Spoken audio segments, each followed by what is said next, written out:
Hello everyone, welcome to my YouTube channel. बहुत सारे बच्चे लाइफ में ग्रामर स्किल्स को लेके कंफ्यूज रहते हैं। रीज़न कि स्कूल लाइफ में उनके grammar concepts as such clear नहीं हो पाते। तो मेरी कोशिश है बच्चे बेसिक्स ग्रामर स्किल्स को सीखें और मेरे इस चैनल से उनको करेक्ट यूज़ ऑफ ग्रामर की समझ मिले। तो आज हम स्टार्ट करते हैं टेंस, जिसके ओवरऑल बेसिक रूल्स में मैं आपको इस वीडियो में बताऊंगी।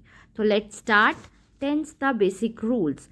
टेंस के बेसिक रूल समझने से पहले हमें दो चीज़ें पता होनी चाहिए। फर्स्ट, फॉर्म्स ऑफ वर्ब, यानी फर्स्ट वर्ब होता है काम, और कौन सा काम हो रहा है, कौन सा काम हो चुका है, ये उनकी फॉर्म्स होते हैं। जैसे फर्स्ट फॉर्म गो की हम करते हैं गो, सेकंड फॉर्म वेंट और थर्ड फॉर्म गॉन।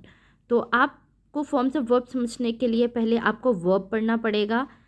अगर आपको इस चीज़ का नहीं पता है तो आप कमेंट बॉक्स में मुझे बताइए, so that I can upload A video on daily जो हमारे वर्ब्स यूज़ होते हैं उनके ऊपर मैं आपको फॉर्म्स ऑफ वर्ब्स बताऊं। उसके बाद है नेक्स्ट जो है वो है ग्रुप्स।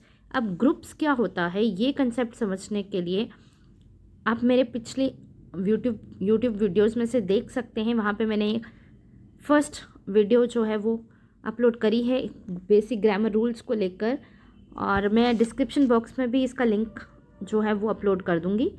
तो फर्स्ट ग्रुप क्या होता है, ये ग्रुप हमने क्यों किए, क्योंकि थ्रू आउट लाइफ हमको ये ग्रुप्स याद रहेंगे, तो हमें ये ही शी इट ये इन चीज़ों को एक एक करके याद रखना ज़रूरी नहीं पड़ेगा।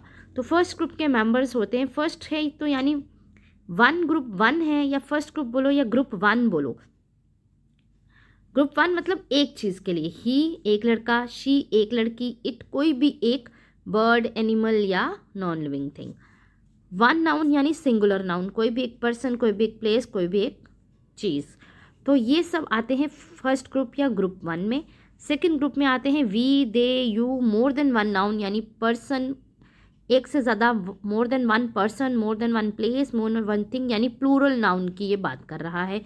यू जो है ये एक ऐसा वर्ड है जो सिंगुलर में भी आता है और प्लूरल में भी आता है, लेकिन ये ग्रुप टू में ही फॉल करेगा। तो आप ग्रुप वन और ग्रुप टू को अच्छे से अगर मेमोराइज कर लेते हैं तो थ्रू आउट आपको इंग्लिश बोलने में थोड़ा इजी हो जाएगा, समझने में ग्रामर रूल्स थोड़े इजी हो जाएंगे। तो लेट्स स्टार्ट। हम बात करते हैं टेंस की। Tense means time.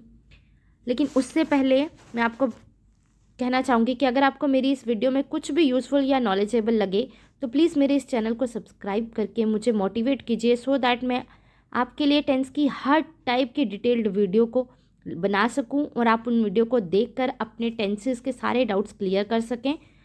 तो चलिए आगे बढ़ते हैं। टेंस का मतलब होता है टाइम। टाइम यानी काल, जो सिर्फ तीन बातें हो सकती हैं जिसके रिगार्डिंग या तो वो समय बीत गया है, या वो समय अभी है, या वो समय आने वाला है। तो डिपेंडिंग ऑन दैट टेंस के तीन बेटे हैं। प्रेजेंट टेंस जो आज में रहता है, पास्ट टेंस जो हमेशा पुराने ज़माने को याद करता रहता है, बीती बातों को याद करता रहता है, और फ्यूचर टेंस जो हमेशा आने वाले समय की टेंशन लेके बैठा रहता है। अब इन सब के आगे चार चार टाइप्स हैं, लेकिन वो चार टाइप्स सबके नाम सेम हैं, सिर्फ इनके साथ इनकी आइडेंटिटी जुड़ जाती है, जिसको हम प्रेजेंट, पास्ट या फ्यूचर बोलते हैं। जैसे प्रेजेंट टेंस की हम बात करें तो प्रेजेंट इंडेफिनिट या सिंपल प्रेजेंट, प्रेजेंट कॉन्टिन्यूस या प्रेजेंट प्रोग्रेसिव, लेकिन ज़्यादातर हम इसको कंटिन्यूस ही पढ़ते हैं या इसको सिंपल ही बोला जाता है। तो सिंपल प्रेजेंट या प्रेजेंट इंडेफिनिट एक ही बात है, प्रेजेंट कॉन्टिन्यूस या प्रेजेंट प्रोग्रेसिव एक ही बात है। उसके बाद प्रेजेंट परफेक्ट और प्रेजेंट परफेक्ट कॉन्टिन्यूस, ये प्रेजेंट टेंस के चार टाइप हैं। अब बात करते हैं हम पास्ट टेंस की। तो पास्ट इंडेफिनिट या सिंपल पास्ट, पास्ट कंटिन्यूस या प्रोग्रेसिव पास्ट प्रोग्रेसिव, उसी तरह पास्ट परफेक्ट और पास्ट परफेक्ट कॉन्टिन्यूस, ये पास्ट टेंस के चार टाइप्स हैं। अब बात करते हैं हम फ्यूचर टेंस की। तो सिमिलरली फ्यूचर इंडेफिनिट या सिंपल फ्यूचर एक ही बात है, फ्यूचर कॉन्टिन्यूस या फ्यूचर प्रोग्रेसिव ये भी एक ही बात है, फ्यूचर परफेक्ट और फ्यूचर परफेक्ट कंटिन्यूस, ये फ्यूचर टेंस के चार टाइप्स हैं। तो हर टेंस के आपने देख लिए चार टाइप्स हैं, तो टोटल 12 टाइप्स ये बन जाते हैं, जिनको मैं नेक्स्ट वीडियोस में डिटेल में भी आपको पढ़ा सकती हूँ, लेकिन ये जिस्ट ऑफ द टेंसेस है जो मैं आपको इस वीडियो में पढ़ाऊँगी, उनके बेसिक रूल्स की। तो सबसे पहले हम आ जाते हैं सिंपल प्रेजेंट या प्रेजेंट इंडेफिनिट पे। ठीक है, तो इसमें क्या होता है, सब्जेक्ट होता है जिसके बारे में बात हो रही है। अगर हम कोई भी लाइन बोल रहे हैं तो उसमें एक सब्जेक्ट होता है और वर्ब होता है। सब्जेक्ट यानी जिसके बारे में बात हो रही है। जैसे मैं फॉर एग्जांपल को आपको बोल रही हूँ, माई मदर कुक्स फूड, तो मेरी माँ खाना पकाती है। बात किसके बारे में हो रही है, मेरी माँ के बारे में। तो my mother is the subject here. तो हर एक सेंटेंस में एक सब्जेक्ट होता है, एक वर्ब होता है और कई बार ऑब्जेक्ट होता है। तो सब्जेक्ट को हम डिटेल में आगे हर सब्जेक्ट को तो यहाँ यूज़ नहीं कर सकते, उसके लिए मैंने आपको ग्रुप 1 और ग्रुप 2 बताया था। अब सिंपल प्रेजेंट टेंस के क्या रूल हैं, सब्जेक्ट प्लस वर्ब की फर्स्ट फॉर्म।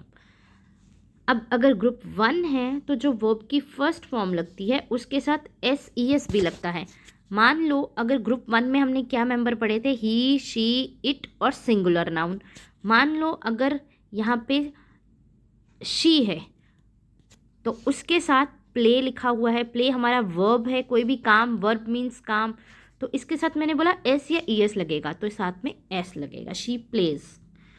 अगर किसी वन पर्सन, वो भी ग्रुप 1 में आता है, तो जैसे मैं कहती हूँ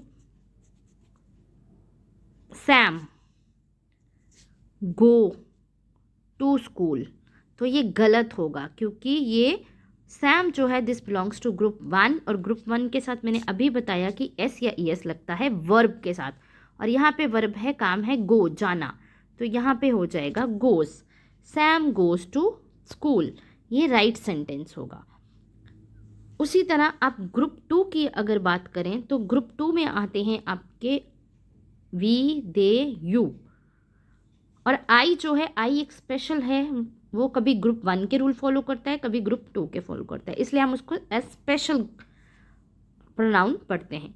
तो ग्रुप 2 में के साथ वर्ब की सिर्फ फर्स्ट फॉर्म लगती है, जैसे कि यहाँ एग्जाम्पल्स आप दोनों को दिखाई हैं, ग्रुप 1 वाले की भी, ग्रुप 2 वाले की भी। He writes a letter, we write a letter. ठीक है, ये आपको सिंपल प्रेजेंट टेंस के रूल्स हैं। उसके बाद हम बात करते हैं simple past tense. Simple past tense यानी पास्ट इंडेफिनिट टेंस। इसमें क्या होता है, सब्जेक्ट होता है और वर्ब की सेकंड फॉर्म होती है। जैसे गो की सेकंड फॉर्म है वेंट, तो वेंट का यूज़ किया जाता है। डू की सेकंड फॉर्म है डिड, तो डिड का यूज़ किया जाता है। राइट की सेकंड फॉर्म है रोट, तो रोट का यूज़ किया जाता है। और सभी सब्जेक्ट्स के साथ, यानी इवन ग्रुप 1 हो या ग्रुप 2 हो, हम दोनों के साथ ही वर्ब की सेकंड फॉर्म का यूज़ करते हैं। तो इसलिए यहाँ पे मैंने स्पेसिफाई नहीं किया है ग्रुप 1 ग्रुप 2, यही बताया है कि हर सब्जेक्ट के साथ सेकंड फॉर्म ही लगती है। तो he wrote a letter, we wrote a letter. उसके बाद बात करते हैं फ्यूचर इनडेफिनेट या सिंपल फ्यूचर टेंस की। इसमें सब्जेक्ट होता है, विल शेल होता है और वर्ब की फर्स्ट फॉर्म होती है। ट्रेडिशनली क्या होता था कि ही, शी और वी के साथ, यानी सिंगुलर पर्सन प्रोनाउन के साथ विल लगता था और बाकी सब के साथ शेल लगता था। लेकिन जब कोई डिटर्मिनेशन आ जाती है, कोई बात जो है वो होनी ही होनी है या उसकी सर्टेनिटी ज़्यादा होती है, तब ये रोल्स चेंज हो जाते हैं। तो तब ही, शी और वी के साथ शेल लगता है और बाकी सब के साथ विल लगता है। तो वी कैन से कि ही और वी और शी तीनों के साथ विल लगेगा, हम इसी को याद रखते हैं। तो ग्रुप 1 हो या ग्रुप 2, विल सबके साथ लगेगा, शेल भी सबके साथ लगेगा और वर्ब की फर्स्ट फॉर्म। तो he will write a letter, she will write a letter. उसके बाद हम बात करते हैं कॉन्टिन्यूस की। प्रेजेंट कंटिन्यूस की बात करें तो subject is am are, verb की फर्स्ट फॉर्म और ING। तो अगर ग्रुप 1 है यानी ही, शी, इट या सिंगुलर नाउन है तो इज लगता है ग्रुप, जैसे he is writing a letter. Group 2 है यानी वी, दे, यू है तो आर लगता है। और अगर आई है, आई एक स्पेशल कैटेगरी है, उसके वो कभी ग्रुप 1 के रूल फॉलो करता है, कभी ग्रुप 2 के फॉलो करता है, लेकिन यहाँ पे आई के साथ एम लगेगा। तो जब भी हम आई लगाएंगे तो IM राइटिंग आएगा। ओके, तो इसमें लग गया इज एम आर, वर्ब की फर्स्ट फॉर्म प्लस ING। अब बात करते हैं पास्ट कंटिन्यूस की। पास्ट कंटिन्यूस की बात करें तो सब्जेक्ट के साथ वॉज वर्ब लगेगा या वर्ब की फर्स्ट फॉर्म ING लगेगा। यहाँ पे सिर्फ चेंज देखिए, इज एम आर से वॉज वर्ब हो गया। ठीक है। ग्रुप 1 के साथ वॉज वर, ग्रुप 2 के साथ ग्रुप 1 के साथ वाज, ग्रुप 2 के साथ वर। अब फ्यूचर टेंस में क्या होता है, फ्यूचर कंटिन्यूस टेंस में विल बी या शेल बी लगता है और बाकी रूल सेम रहता है। इसमें ना इज एम आर लगता है ना वॉज वर लगता है, और ये ग्रुप 1 ग्रुप 2 दोनों के साथ लगता है। तो he will be writing a letter, she will be writing a letter, we will be writing a letter. अब बात करते हैं प्रेजेंट परफेक्ट की। प्रेजेंट परफेक्ट में सब्जेक्ट होता है, हैज़ हैव होता है और वर्ब की थर्ड फॉर्म होती है। ग्रुप 1 के साथ लगता है हैज़, जैसे he has written a letter, और ग्रुप 2 के साथ लगता है हैव, जैसे we have written a letter. और उसी तरह अगर हम पास्ट की बात करें तो सब्जेक्ट के साथ लगता है हैड और वर्ब की थर्ड फॉर्म। यहाँ पे मेन क्या है कि सब में वर्ब की थर्ड फॉर्म लगेगी, यहाँ पे फर्स्ट फॉर्म लगेगी, सेकंड फॉर्म लगेगी, और यहाँ पे फर्स्ट, यहाँ पे सबके साथ फर्स्ट फॉर्म लगेगी, यहाँ पे सबके साथ थर्ड फॉर्म लगेगी। इस चीज़ का हमको ध्यान रखना है। तो हम बात कर रहे थे पास्ट परफेक्ट की, सब्जेक्ट हैड पर वर्ब की third form. Had group 1 group 2 दोनों के साथ लगता है। तो एग्जाम्पल्स हैं, he had written a letter, we had written a letter. Future perfect में क्या होता है, फ्यूचर परफेक्ट में सब्जेक्ट के साथ विल शिल के साथ हैव लगता है। इसमें हैज़ लगता ही नहीं है, हैज़ आता ही नहीं है। तो सब्जेक्ट विल शिल प्लस हैव प्लस वर्ब की थर्ड फॉर्म, जैसे मैंने बताया परफेक्ट में हमेशा वर्ब की थर्ड फॉर्म ही लगती है। तो he will have written a letter, we will have written a letter, she will have written a letter, anything. उसके बाद बात करते हैं परफेक्ट कंटिन्यूअस की। तो प्रेजेंट परफेक्ट कंटिन्यूअस की अगर हम बात करते हैं, प्रेजेंट परफेक्ट कंटिन्यूअस में सब्जेक्ट है। अब इसमें परफेक्ट और कंटिन्यूअस दोनों के ही रूल्स लगे हैं। तो परफेक्ट का इसने हैज़ हैव लिया है, बीन इसका खुद का है, वर्ब की फर्स्ट फॉर्म आईएनजी इसने कंटिन्यूअस से ली है। तो ग्रुप 1, जैसे मैं आपको इसको क्लियरली यहाँ से समझाती हूँ, अब आप देख लीजिए।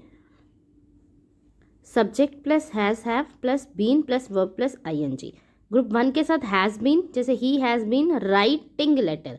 ग्रुप 2 के साथ हैव बीन, जैसे we have been writing a letter. उसी तरह यहाँ पे यानी कि पास्ट परफेक्ट में क्या आएगा, पास्ट परफेक्ट कंटिन्यूअस में हैड लगेगा जो परफेक्ट का था, बीन इसका अपना, और वर्ब की फर्स्ट फॉर्म आईएनजी कंटिन्यूअस की लगेगी। तो he had been writing a letter. और नेक्स्ट में क्या हो जाएगा, फ्यूचर परफेक्ट में क्या हो जाएगा, फ्यूचर परफेक्ट में विल शेल लगेगा, हैव परफेक्ट क्या आ जाएगा, बीन इसका खुद का, वर्ब की फर्स्ट फॉर्म आईएनजी कंटिन्यूअस की आ जाएगी। तो विल शेल हैव बीन इसमें कंपलसरी है। He will have been writing a letter, sorry ये WRITING है, we will have been writing a letter, तो ये कंपलसरी लगेगा वी विल हैव बीन। यानी इसके रूल है वर्ब की फर्स्ट फॉर्म, इसके रूल है वर्ब की सेकंड फॉर्म, इसके रूल है विल प्लस वर्ब की फर्स्ट फॉर्म। यहाँ पे इज एम आर और वर्ब की फर्स्ट फॉर्म, यहाँ पे इज एम आर की जगह वॉज वर वर्ब की फर्स्ट फॉर्म, यहाँ विल बी शैल बी और वर्ब की फर्स्ट फॉर्म आईएनजी सबके साथ लगेगा। यहाँ पे हैज़ हैव है और वर्ब की थर्ड फॉर्म, यहाँ हैड है, यहाँ विल शैल के साथ हैव है, वर्ब की थर्ड फॉर्म सब में लगेगी। यहाँ पे हैज़ हैव बीन है, यहाँ हैड बीन है, यहाँ विल शैल हैव बीन है, बाकी वर्ब की फर्स्ट फॉर्म और आईएनजी तीनों के साथ लगेगी। तो ये थे आपके सारे रूल्स जो टेंस में हैं। अगर अब आप चाहते हैं कि मैं आपको एक एक जैसे सिंपल प्रेजेंट टेंस उसको डिटेल में समझाऊं, सिंपल पास्ट टेंस उसको डिटेल में समझाऊं, फिर इनके नेगेटिव टेंसेस, इनके कैसे हम इंटेरोगेटिव बनाते हैं, नेगेटिव इंटेरोगेटिव सारे कैसे बनाते हैं, कन्वर्जन कैसे करते हैं, तो प्लीज़ मेरे चैनल को सब्सक्राइब करके मुझे मोटिवेट कीजिए ताकि मैं और से ज़्यादा वीडियोस लेके आपके सामने आ सकूँ। That's all for the today. Thank you. Have